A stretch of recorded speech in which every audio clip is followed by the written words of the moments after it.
Okay, great. Thank you. All right. Thank you, everyone, for helping me here. All right. So, again, we're going to talk about fruit trees first. The common ones, we'll be spending more time on doing that first. We'll have some unusual fruit trees here at the end, and then we'll do berry plants after that. So, when you are thinking about doing fruit plants, I mean, usually when people talk about growing fruit and food in their backyard, they're thinking just about vegetables, but you can also grow fruit. Fruit has some different complications in growing it. Obviously, your fruit plants are going to be in the ground longer. You can't just change them easily year to year like you do if you don't like a particular tomato variety.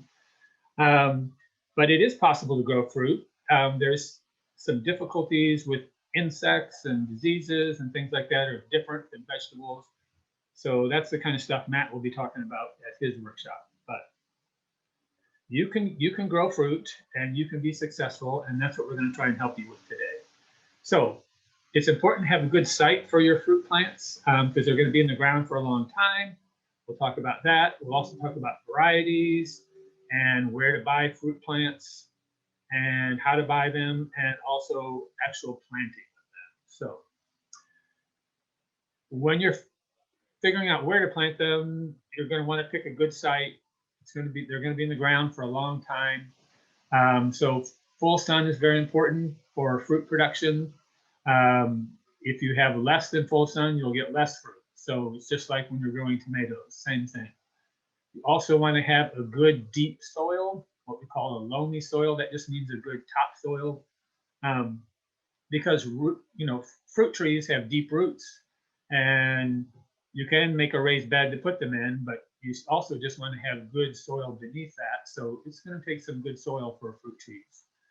And then good drainage is also important. And if you're not sure what that means, that just means the ability of the soil to carry away excess water. So after a rain, you would not want to have your site just sit with puddles for days on end. It all needs to drain away and be well drained. Some particular fruit plants are more sensitive than others. When we're thinking about varieties to pick, there's lots of considerations. One, of course, is fruit quality. Some fruits are better than others. And then think about things like pollinating requirements. Sometimes you need more than one variety. And then bloom times, even like apple trees, peach trees, sometimes there's one peach tree that blooms earlier and one that blooms later. So what's the difference? Why would you want one over the other? Another consideration is rootstock. We'll talk about what that means, but that means the type of tree that the actual top of the fruit plant is grafted on.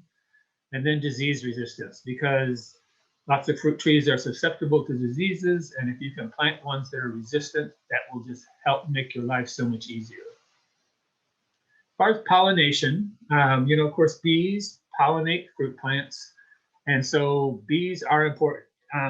That doesn't mean you have to have your own beehive, but just anything you can do to encourage bees coming to visit will be helpful. So there's other plants that you can plant to attract bees, but if you plant fruit trees, bees will come and find them and will pollinate them. So with apples, you need two different varieties, not just two of the same kind, but two actually separate varieties. Same thing with pears. There's a couple of exceptions on pears, but for the most part, they are the same because apples and pears are in the same family. Peaches, on the other hand, are self-pollinating, and that does not mean that they don't need bees. It just means you can get by with just one variety of peach. You don't have to have two different kinds of peaches. Cherries, some are self-pollinating. Usually it's the sour cherries, and the sweet cherries most often are not, and they need two varieties. Apricots, we don't grow a lot of apricots around here, but most of them are self-pollinating. Some are not. And plums, it's the same way.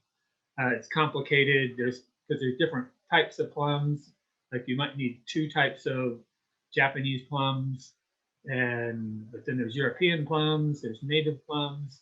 But generally, you need two different kinds of plums also. So be thinking about that when you're choosing your fruit trees. The other thing that will affect your variety selection is the rootstock. If you're not familiar, pretty much all fruit trees are grafted.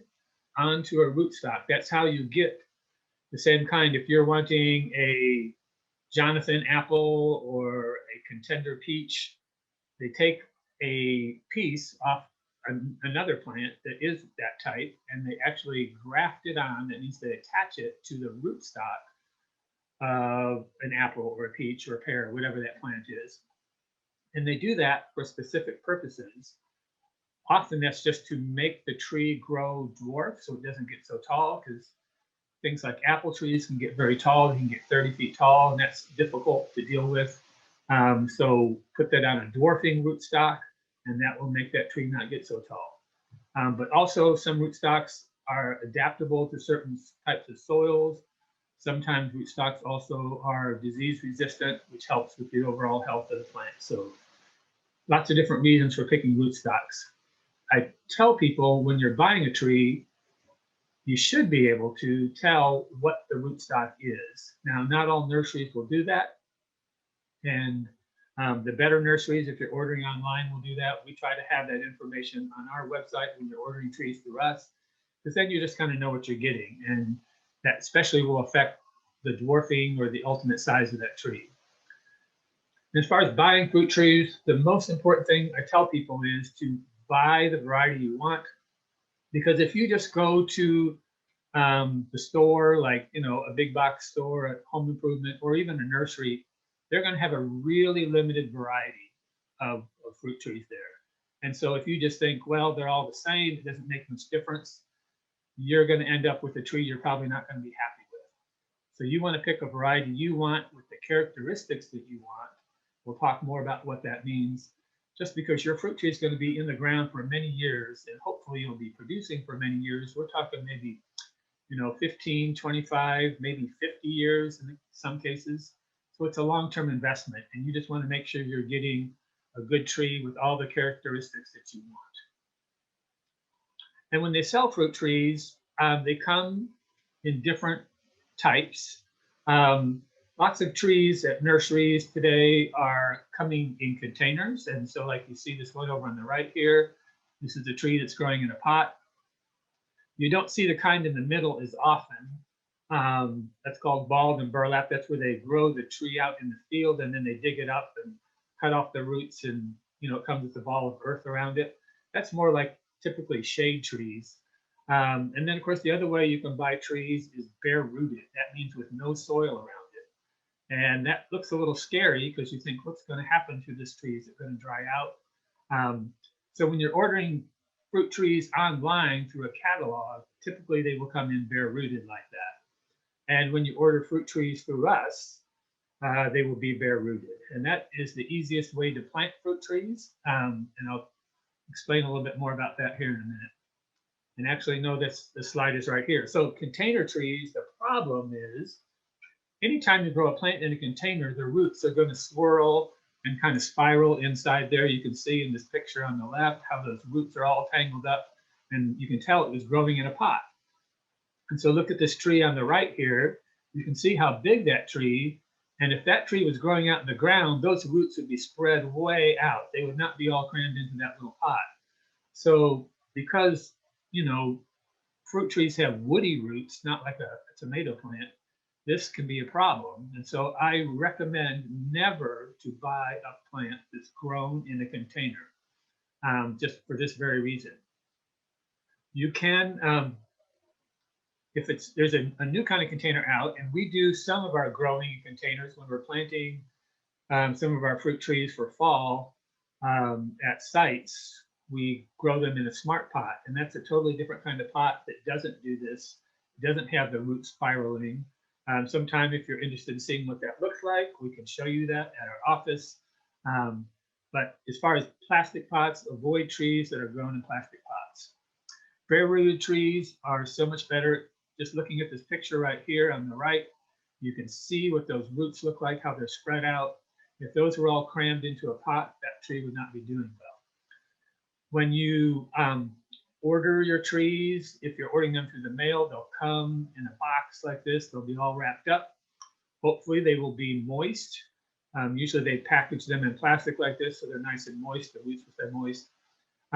If you're not going to be planting them right away, You want to keep them cool as possible, but above freezing.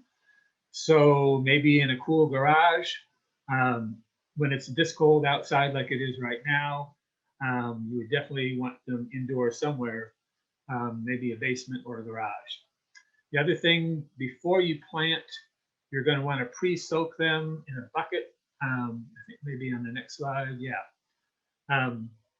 A bucket or a tub filled up with water and soak them for about an hour. Don't make the mistake of what some people have done where they maybe soak them overnight thinking that'll be better, because you can actually kill the tree because those roots won't have any oxygen. But just an hour or so in the tub will be great. That'll help rehydrate those roots if they got dried out. Here you can see sometimes what they'll come in like a bundle like this. I don't actually recommend opening them all up like that at once. Just open up what you're going to plant right away and soak them individually, because you don't want them to be sitting out in the sun and drying out. So when you're planting these bare rooted trees, I just recommend get them in the ground quickly, do whatever it takes, meaning, you know, if it's going to be raining that day, try to plan when you're doing it. I actually recommend digging the hole ahead of time, just in case it has rained. That way you won't be digging in the mud. It's really important to plant the tree at the proper height. We'll look at a diagram here in the middle. I recommend planting them high. I'll talk about that when I show you the diagram. But then you're going to be filling the hole with soil, and you're kind of sifting it around those bare roots. And then, of course, mulching and watering to finish it off. And we don't recommend tamping them. Sometimes you'll see people talking about stepping on the dirt to tamp it down. You don't need to do that. In fact, that can be bad for the plant. So here's a bare root planting diagram.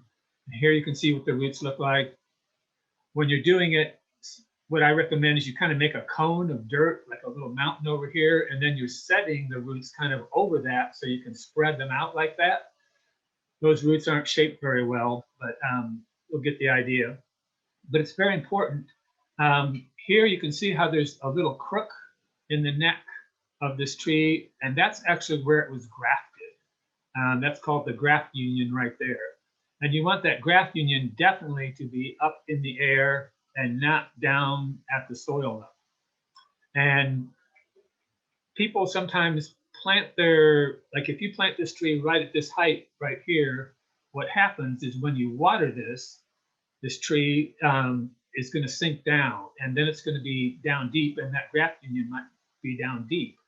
So recommend that you actually plant up higher, thinking that you want these roots here to be just below the surface of the soil, but I like them up even a couple inches higher, knowing that when you water that tree, it's going to settle and sink down. Because when you're done watering it, you want those roots, these top roots right here. See if I get my mouse to go in the right place. These top roots, you want them to be just barely covered up after you water. And you don't want them to be below the soil line outside. So I recommend planting them up a couple inches higher than what you think they should be, knowing that they're going to settle down. Here you can see actual photographs of what a root system looks like. Here's a really nice, healthy root system. And so, again, you're going to kind of set that down on a cone of soil, and then you're going to spread the roots out around it. It's really helpful to have maybe two people when you're doing this, because one person can be holding the tree trunk, and the other person can actually be spreading out the roots. And here you see a person down there spreading out the roots so they're not all crammed in. And as you sift the dirt in around it, you're going to want it to go in around those roots. And so you're literally just kind of shaking it in and not just dumping it in there. The other thing, when you get these new little trees, lots of times, sometimes they're even like a single stick. Usually they'll have just a few branches. Let me go back here. Here you can see on this plant, so it doesn't have very many branches, and you're going to be pruning that top out to get more branches to come. And when you do that, you're going to have some branches coming out the following year.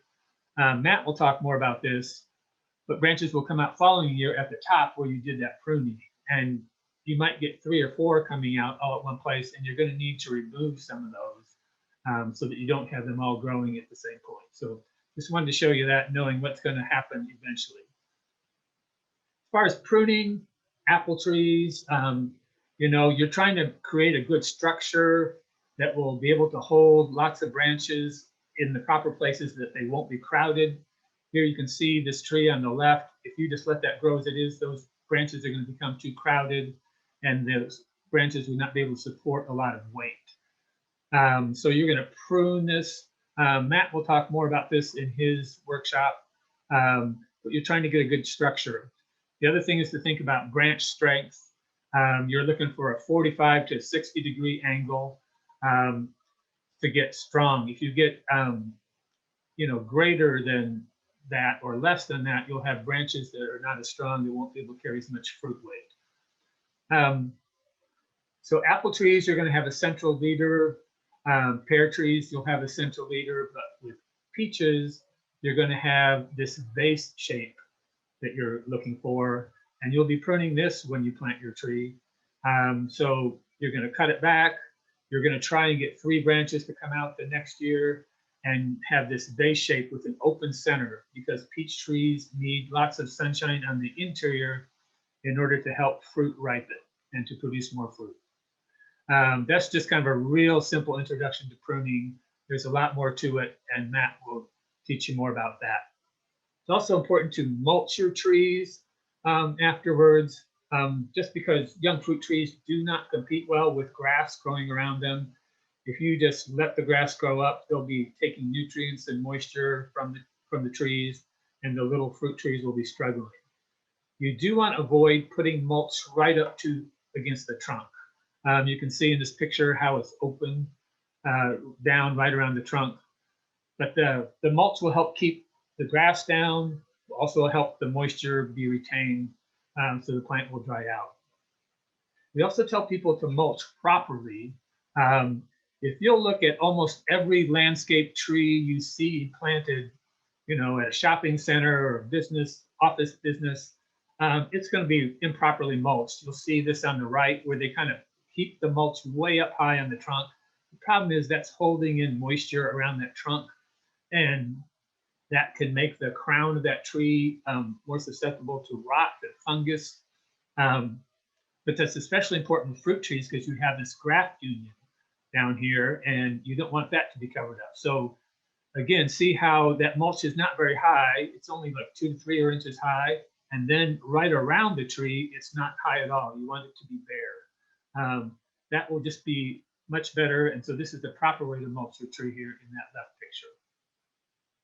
All right, apple varieties. If you look in catalogs, there are literally hundreds, possibly thousands of apple varieties, and many of them taste great. Some of them not so great. And you know, you'll see some in the store. You know, that Honeycrisp apple is a really great tasting apple, but it just does not do well here.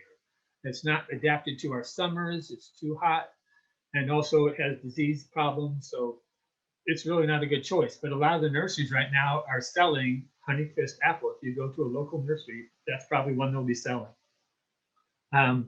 We want you to pick varieties that are going to be good for here, and also that will be disease resistant, because there's like 4 or 5 different diseases that apples get that are a major problem. And if you pick apple varieties that are resistant to these major diseases, that's going to be half of the problem. You'll only have to be worrying so much about insects as opposed to trying to spray for diseases also. So here's 4 different ones that we've had really good luck with. Enterprise is a great one. Pristine is a real early yellow apple. Sundance is also a yellow apple with some red blush. It's great. And then Liberty. So these 4 varieties are resistant to all the major apple diseases. Sometimes they're hard to find. I believe our apple varieties right now are already sold out for this year. But if you're interested in trying to find some of these trees, we can recommend some online catalogs where you can order them yourselves. But anyone who's going to be planting apples, I cannot stress this enough, I recommend highly that you pick some of these varieties. They will just be so much better for you in fighting off disease. You know, the sizes on apples is also a very important thing. You talked about dwarf apples. Look at this apple tree on the left. That's a full-grown dwarf apple tree there. It's not very large. It's just a little bit taller than man. This makes it so much easier for pruning and for picking apples, of course. The tree on the right is a full-grown standard size apple, which can get 30 feet tall. So this guy here is either trying to do some pruning with a tall pruning saw, or he's trying to pick some apples with a tall pruning pole. So it's just really, really difficult. I have a picture here that shows what apple harvest looked like back in the early part of the 20th century. In 1916, they had to get people up on huge ladders. It took a long time to pick apples because you'd constantly be having to move that ladder around. And you still may have to use ladders some with some of the taller fruit trees like pears, but it won't be quite as bad as it was then. So anytime you can use dwarf fruit trees, you're going to be so much better off in all your maintenance and your harvesting. I also want to briefly mention a way for you as home gardeners to protect your fruit without having to do a lot of spraying. We only recommend organic sprays, and Matt will talk all about that. Some holistic and organic chemicals that you can use to get healthy fruit. Because I don't know if you're aware, but typically apple trees are sprayed once a week for about 20 weeks during the growing season. So that's a commercial orchard. They get a lot of heavy duty pesticides.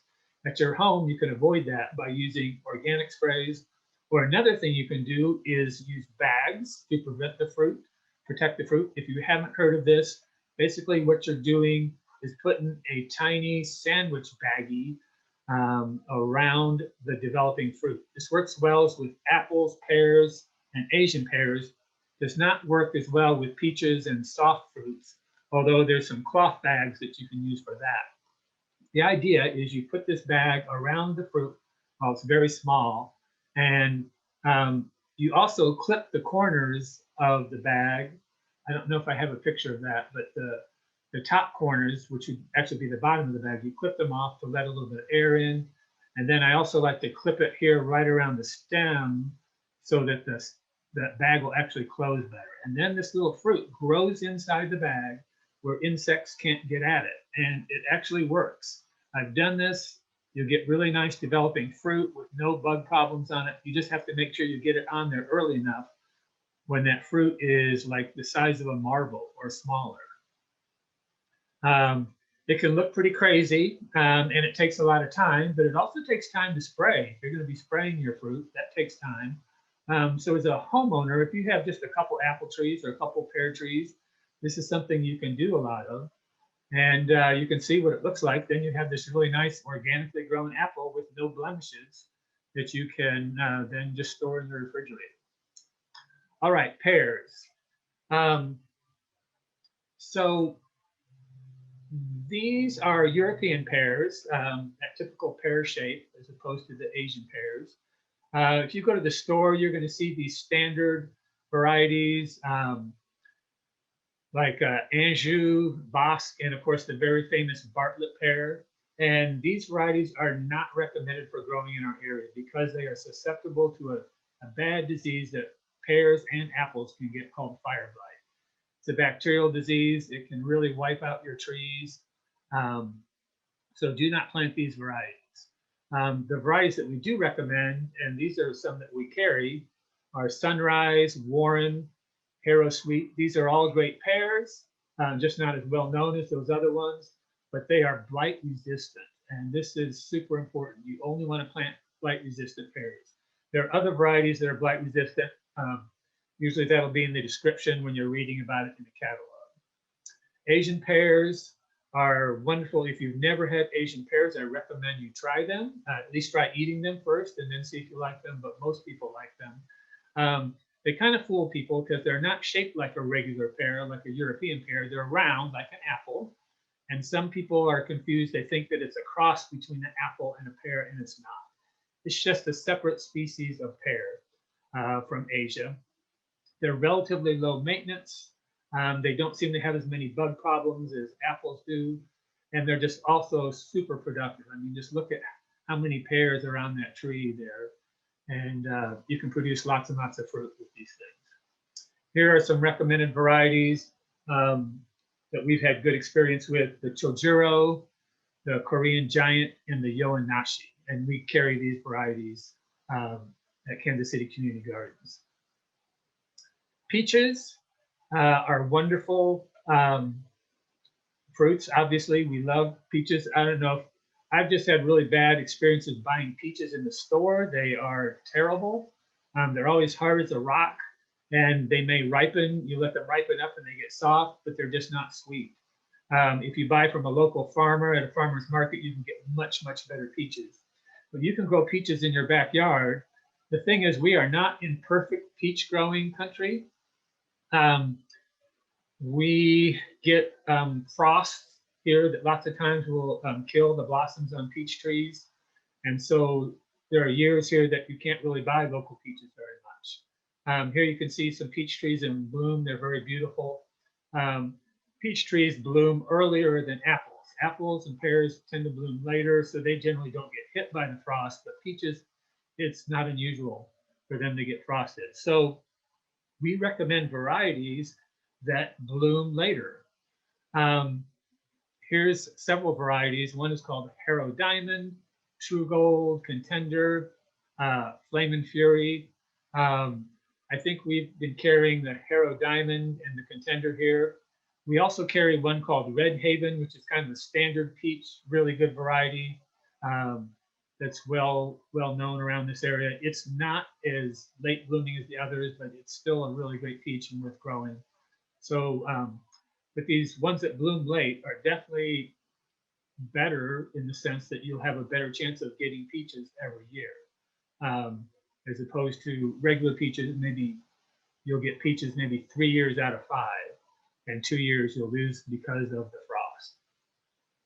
There's also something called a genetic dwarf peach. You'll see these in the catalogs. And then there's just a standard dwarf peach. Standard dwarf peach has just been grafted onto a dwarfing rootstock. We don't actually use those too much. Some of those rootstocks aren't very successful. But this genetic dwarf peach is interesting. It's the one on the left. It's really about the size of a bush or a shrub. They get like 5 or 6 feet tall. And they'll be listed in the catalog as a genetic dwarf.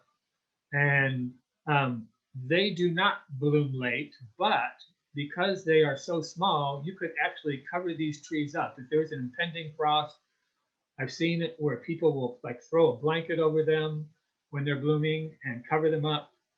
Sometimes even put like a light bulb in there on a heat lamp or something to keep the frost from damaging the blossoms. And then after it's, the frost is gone, you can take the blanket off because they're just so small. You can do that. Or some people, I've even seen them growing them in containers. If it's going to frost, they'll move the container inside their garage to keep it away from the frost. So kind of fun, worth trying, those little dwarf, genetic dwarf peaches. Cherry trees, there's 2 main categories. There's sweet cherries and sour cherries. And we are not in good country for growing sweet cherries for a couple reasons. One is because we get frost.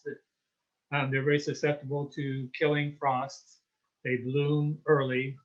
The sweet cherries do. And also they're very susceptible to heavy clay soils, which we have a lot of around here. So they need good drainage. In fact, all cherries, even sour cherries, need good soil drainage, more so than apples and pears. Pears are actually probably the most tolerant to heavy soils.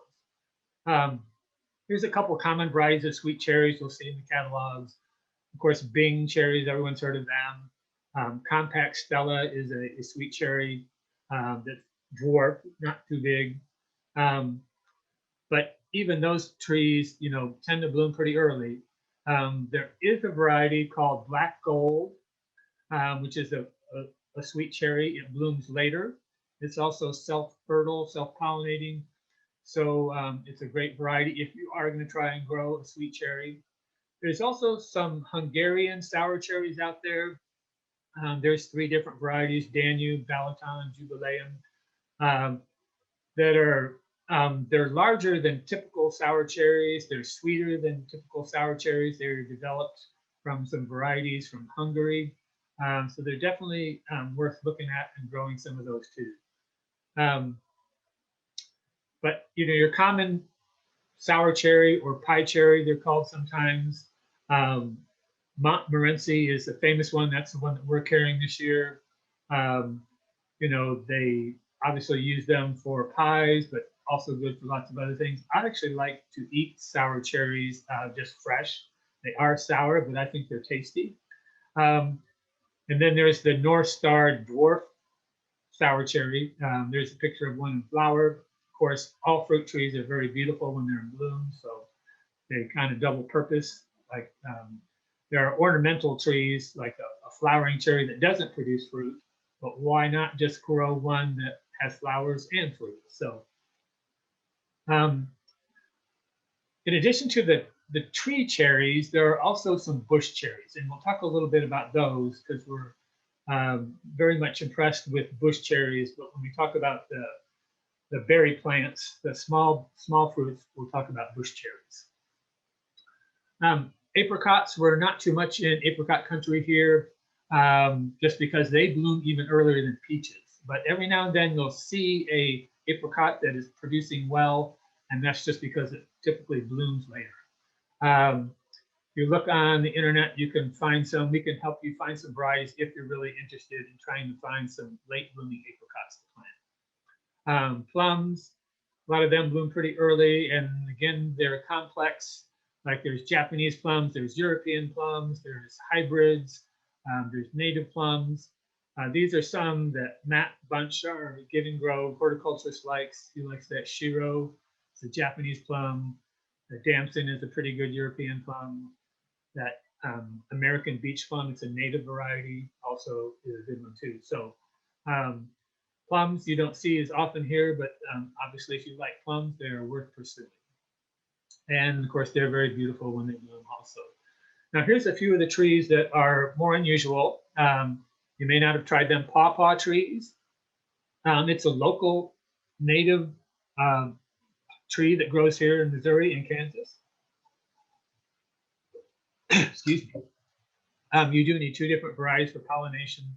If you are going to plant pawpaws, I recommend getting a name variety, just because the fruit will be better quality, not so many seeds, and just much better plants.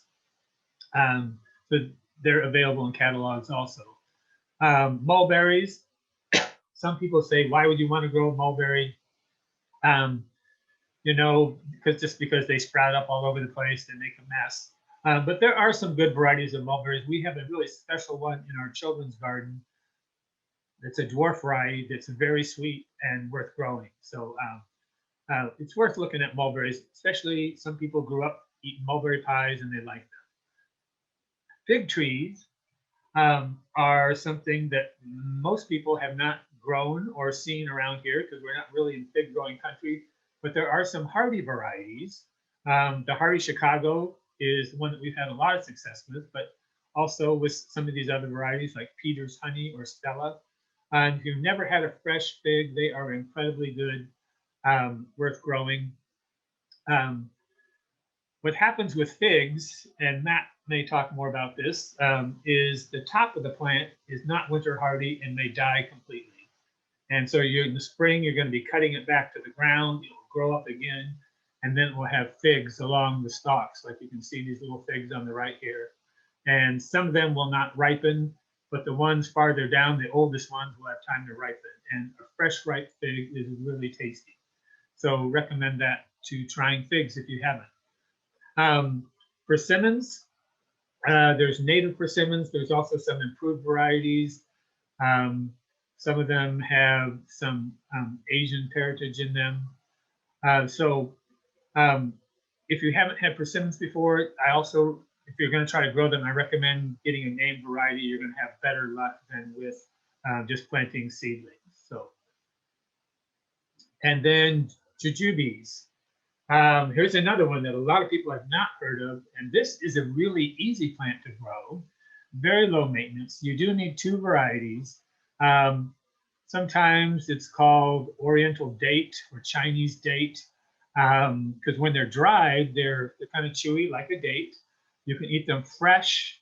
When they're fresh, they're almost kind of like crisp like an apple. When they're dried, they're chewy like a date, and they will actually dry on the tree. So you can actually buy these at the Asian grocery stores sometimes when they're in season. But we will have them at our orchard here where you can come and see them, see what they look like, and they're really fun to try. All right, we are now going to move on to berries and the small fruits. And you know, berries are, like all fruit, are a good nutritious addition to your diet. We all need to eat more servings of fruits and vegetables. You really have to work at it if you're going to try and get the number of servings that are recommended. So fruit, you know, is really important. Berries are a really good source of antioxidants, and there's also just all kinds of things in them, phytochemicals, they're called, basically compounds that are inside of plants that help our bodies stay healthy. So it seems like, you know, if you go Google, you know, blueberries or something, you can read about some new health benefit they've just discovered about blueberries or some of these other berries. So the thing is, berries, if you go buy them in the grocery store, they're pretty expensive. And, you know, it's nice to be able to just grow your own berries. And for kids, there's nothing more fun than going and picking berries right off your own plants. Yeah, it's great to grow to a berry picking patch somewhere, but if you can do that in your own backyard, you can just pick them and enjoy them. So success to berries, some of the same things that relate to fruit trees. You're going to need a good growing site. You want to pick good varieties, planting properly, and of course, they're going to need proper maintenance. The good growing site is similar to that for fruit trees. You want good soil, good drainage, full sun. It's a little easier to accommodate the drainage thing for berries because you can just build a raised bed and plant them in the raised bed. And that's often what works out best if you have lots of clay soil. The variety selection, again, we're thinking about fruit quality and characteristics. Pollinating, the requirements is not as complicated with berries. Most of them are self-pollinated. You don't have to have two varieties. One of the exceptions is blueberry, but we'll talk about that in a little bit. You want to pick varieties that are productive, that produce lots of berries. And of course, anytime if a variety has some disease resistance built in, that's a good thing. And also just adaptability. Some varieties just do better here than others. So proper planting, you want to start with a healthy plant.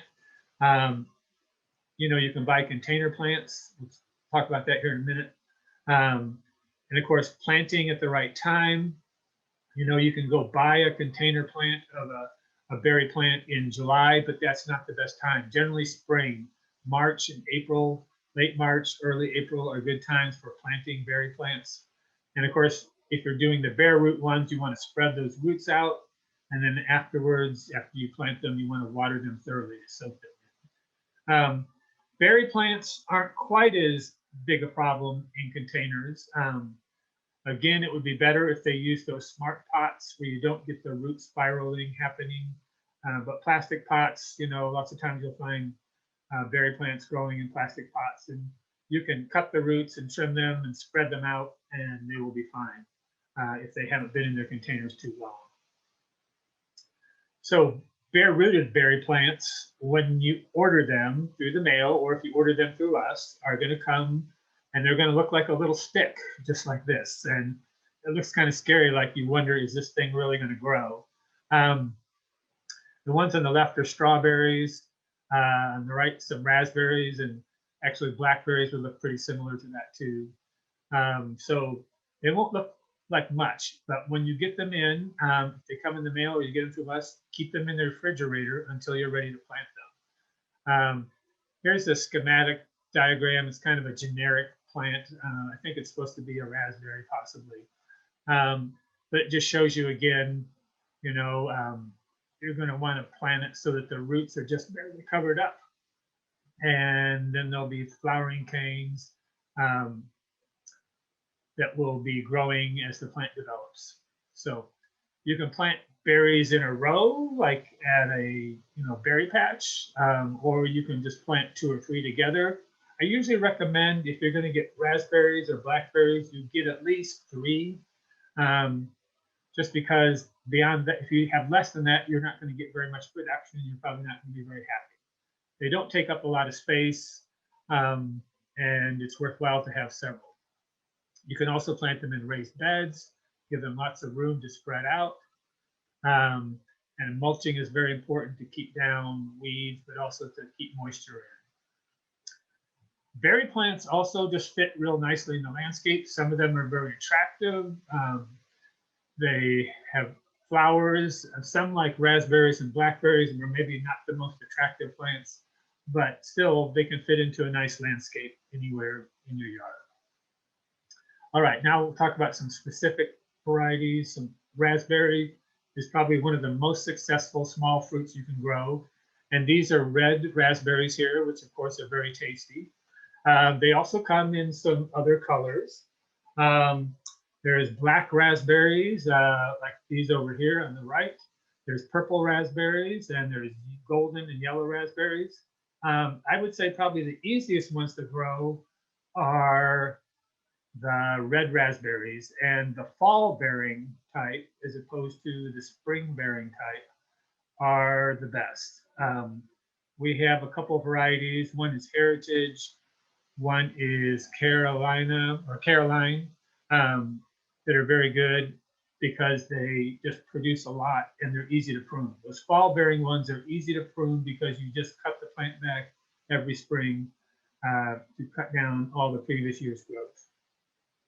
Here you can see raspberries at different stages of development. There's a young plant. Here's some flowers that have been pollinated, and you can still see what's left of the flowers. There's also some young green fruit developing here, and of course then there's some developing fruit here that's starting to ripen. And so you can tie these up, or you can let them kind of just cascade over your raised bed like that. So different ways to grow raspberries. Blackberries are also very popular and fairly easy to grow.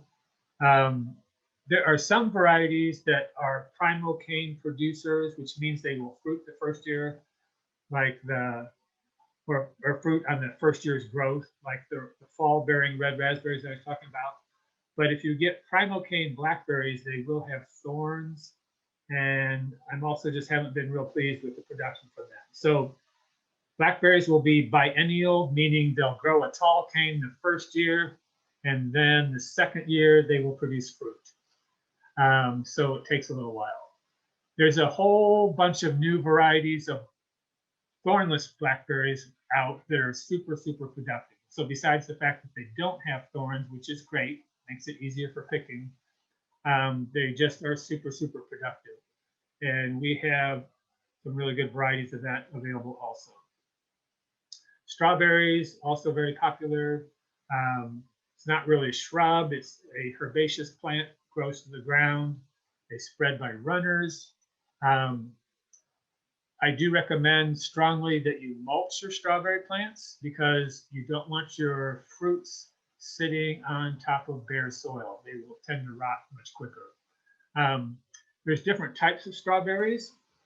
Most of the strawberries are called June bearing, which means they just fruit once. And in much of the country, they actually produce in June. For us here, a June bearing variety typically produces in late May, and then there's no more fruit. There's also some varieties called everbearing, or specifically there's some that are called day neutral, which just means that they will flower continually regardless of the day length. When the days get longer in summer, they will continue to flower even on into the fall. Now, the day neutral varieties would do better in cooler areas and like coastal California areas. But if you try them, you can get a few strawberries throughout the season using these. You'll also get a big crop in the spring using the day neutral varieties. So they're definitely worth trying also. Strawberries, again, you want to mulch them, plant them in the beds, give them space. Because they do put out runners, strawberries will tend to get crowded, and you'll have to thin out the plants later, and sometimes you'll have to let go and take out a whole bunch of plants and renovate the plot so that there'll be fresh new strawberry plants coming up. Because if you let your strawberry bed get overcrowded, the berries will not get very large and they'll be smaller in number. It's also important to plant strawberry plants at the right height, because that's a common mistake. Here in this diagram, you can see the one in the center. There's a crown, and you can see the crown here on this bare root strawberry plant. It's kind of a little knobby thing right here, and the roots come out the bottom, and the stalks are going to come out the top. So this little knobby thing here is called the crown, and you want that to be right at ground level. You don't want it to be up in the air with the roots exposed, but probably more worse would be to have it buried down deep, because that crown would rot and the plant would struggle like that. The other thing in this diagram you'll notice is the roots are spread out, because when you get these in the roots like this, the bare rooted plants, they're going to be all bunched up. So sometimes what I'll do is I'll trim off the bottoms a little bit, and then I'll spread them out so that the roots will not be all tangled when they grow. Oops. Blueberries. A lot of people are interested in growing blueberries. And blueberries are wonderful. There's blueberry patches where you can go and pick them. But blueberries are definitely more of a challenge to grow than raspberries or blackberries or strawberries. And that is primarily because blueberries need a very low pH, meaning a very acid soil. Our soils around here tend to be alkaline, about 7 to 7.5 pH scale. So blueberries like it at 4.5 to 5.0. And the way that you can do that is get a soil test and tell them that you're going to be growing blueberries. And you want to do this the year before you plant your blueberries. Because then you can add that sulfur and it will have time to lower that pH down to where you want it. So when you get that soil test, it'll come back with a recommendation and it'll tell you how many pounds per 100 square feet or whatever of sulfur to put down on your soil and then till it in to lower that pH. If you don't do that, you will not be successful growing blueberries. Almost everybody tries to see if they can get away with it. I did too. I made that mistake. Thought, well, it can't be that big a deal. Or I can add the sulfur later, and it doesn't work. So you want to do that ahead of time to change that pH. You also need 2 different varieties for pollination of blueberries. And blueberries are especially in need of good drainage. They will not tolerate heavy soils or wet soils. Some varieties are a little more tolerant, like Patriot is a good one.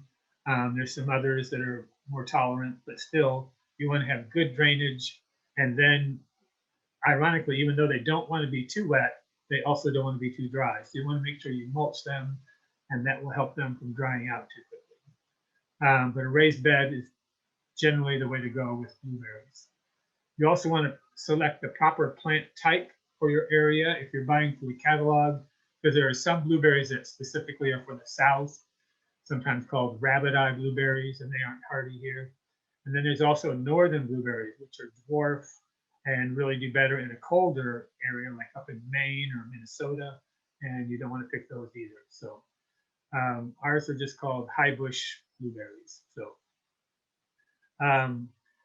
you, again, also want to pick the varieties that are more adaptable, and meaning ones that grow in the Midwest and also are more tolerant of heavier soils. But once they're established, and if you can get them healthy and going, they're very long-lived. They're super productive. They produce lots and lots of berries, and there's not as much maintenance. A little bit of pruning, but not like the blackberries where you have to prune out half the plants every year. So it really is something worthwhile pursuing. So give blueberries a try. Grapes are also kind of high maintenance or tricky around here. We don't recommend them a lot to beginning fruit growers. We aren't in the best grape growing country, and lots of times you'll see grape varieties for sale that aren't appropriate here because they're not hardy. So you definitely want to pick hardy varieties. There are some seedless ones here. One of the problems with grapes is they get a lot of fungus diseases, and trying to keep the grapes healthy involves a lot of care and maintenance. But not to say that it's not worth it. There's also a lot of pruning involved with grapes. There's complicated pruning systems where you have to trim out certain parts of the grape every year in order to get good production. So a little more complicated, but it isn't to say you can't do it. It's just going to be not as easy as growing some of the other fruit plants. And then bush cherries. We did talk about cherries, tree cherries before. We have become a big fan of bush cherries, and specifically a certain kind of bush cherry. There's some hybrids that have been produced and selected, and a lot of breeding work has been done with these bush cherries. And we will have, not this year because they were sold out, but you can still order them through catalogs online if you're interested.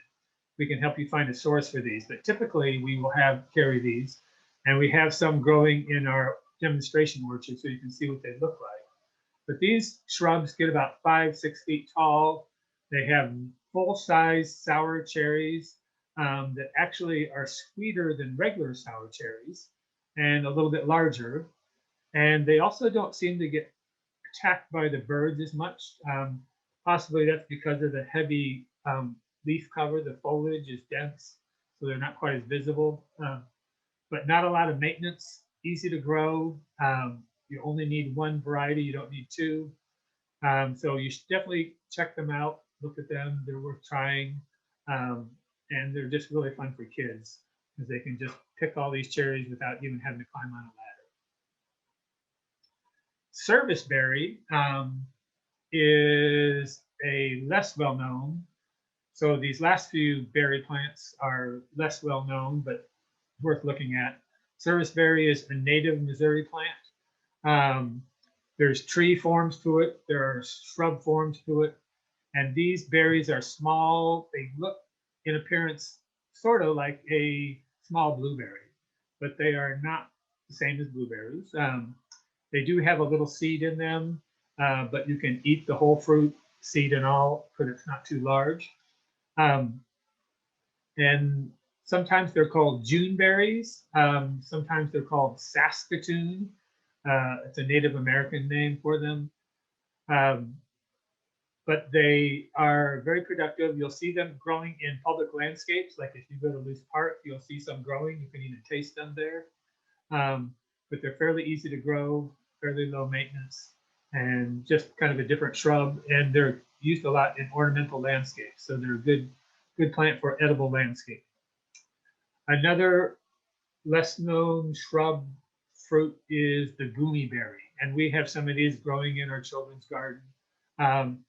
The berries are not large. They're about the size of a pea, and they do have a seed in them.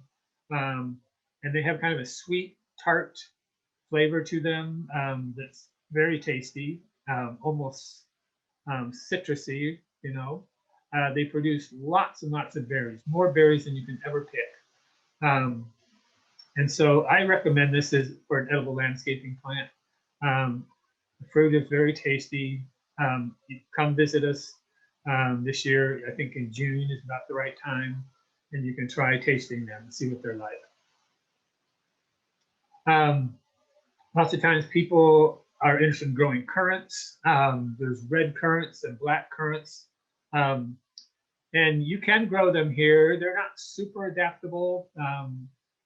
They struggle sometimes to produce fruit and grow, but you can grow them.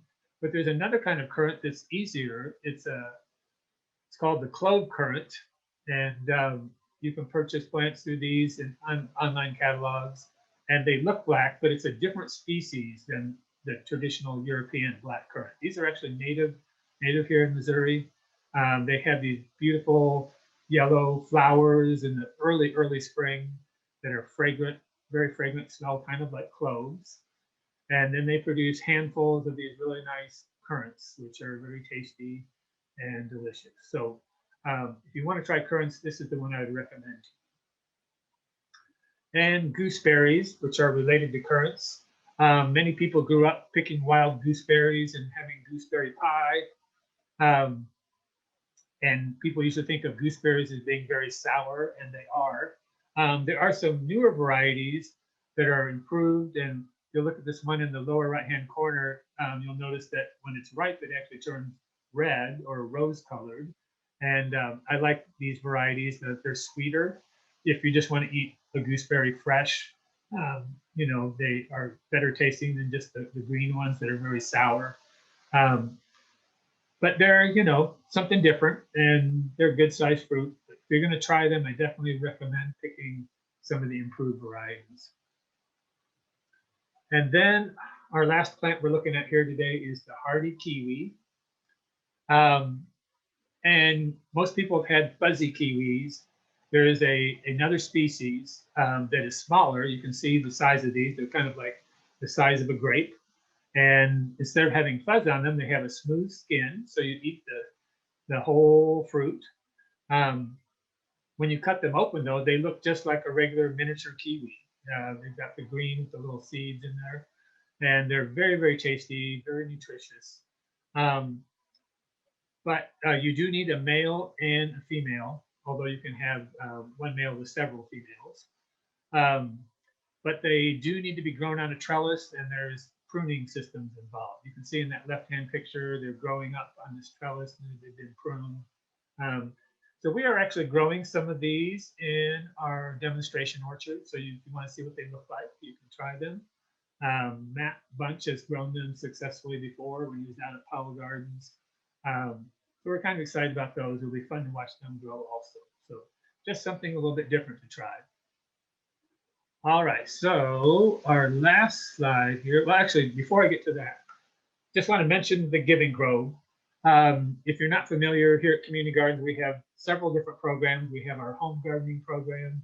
We have our schoolyard gardens program. We have the community partner garden program and our Beanstalk Children's Garden. But we also have our Giving Grove program, which is dedicated to growing fruit in community orchard settings. So any kind of not-for-profit or school, or even in some public parks, we are planting small community orchards using disease-resistant trees and improved varieties, and then having volunteers in place to help take care of that orchard, a steward and an apprentice who can help manage that orchard with other community volunteers. And the whole idea is to produce food for the community. And it might be for a not-for-profit, like a group home or something, or for a food pantry, or for just a particular neighborhood where there's not a lot of fresh access to fruit. So basically here you can see our mission for our Give and Grow program is just to help communities grow their own fruit. So we're really excited. There's about 170, no, I'm sorry, I forgot. This year we actually had the 200th Give and Grow orchard that we have planted here in the Kansas City area. So that was very exciting. And they are all over the city. If you are interested in, you know, pursuing an orchard, maybe for your agency, not-for-profit, or school or whatever, contact us here and talk to our Give and Grow staff, and they can tell you what all is involved. So, but I also want to invite you to come visit the demonstration orchard at the Beanstalk Children's Garden. This is right here at our office in Swope Park. Here from this aerial view, you can see the Beanstalk Garden. Over here is our greenhouses, here's our orchard, and here is our Beanstalk Garden. And we did have some fruit planted in here, but we just needed more space. So about 3-4 years ago, we did a big expansion, and all this area down here is orchard. So we have lots of peach trees, pear trees, apple trees, Asian pear trees. We have jujubes. We've got bush cherries. We've got blackberries, raspberries, strawberries, just all different kinds of fruit. And so hardy kiwis, fig trees. So if you want to see what kinds of fruits can be grown here in Kansas City, I recommend you come visit this orchard. This garden, the beanstalk garden and the orchard next to it are open Monday through Friday, 9 to 5, all through the week, Monday, those days. And then on Saturday, it's open Saturday mornings in the summer, spring and summer to look at. So come back and look at it, see what the fruit looks like. You can, there's signage available so you can just learn about the fruits also. So thank you for coming to our workshop today. I know people have been asking questions. If there's still some more questions, maybe that haven't been answered, I don't know, Anna, if you want to bring me any more, or if Matt has any more questions that people have. It seems like Matt has answered all of the questions. I don't know if anybody else has a question, if they want to put it in the chat right now and we can answer it.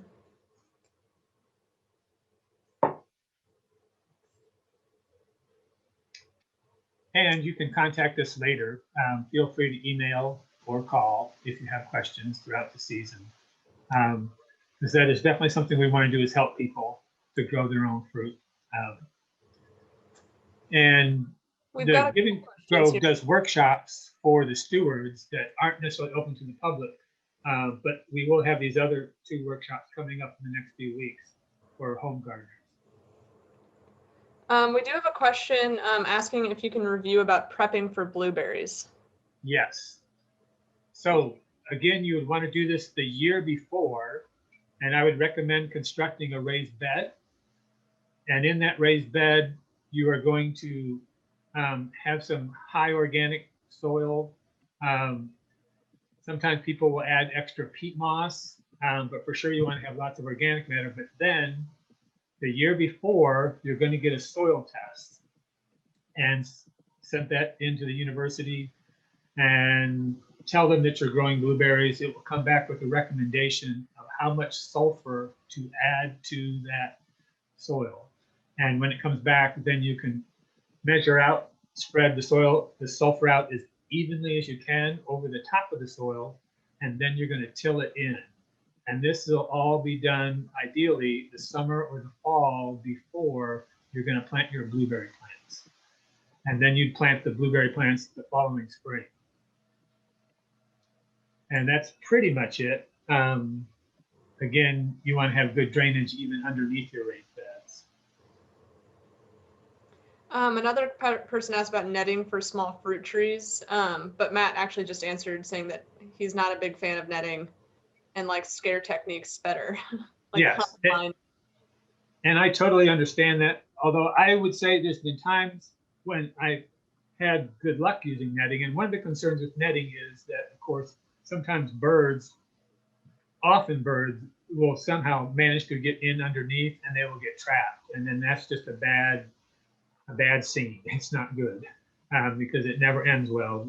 Sometimes the birds will die or whatever. But I did one time, my friend in St. Louis had a medium-sized peach tree, and the squirrels were just coming and devastating his peaches. The first 2 years he had peaches, the squirrels got every single one. So we bought a large bird net, and we threw it over the top of the peach tree because it wasn't that big.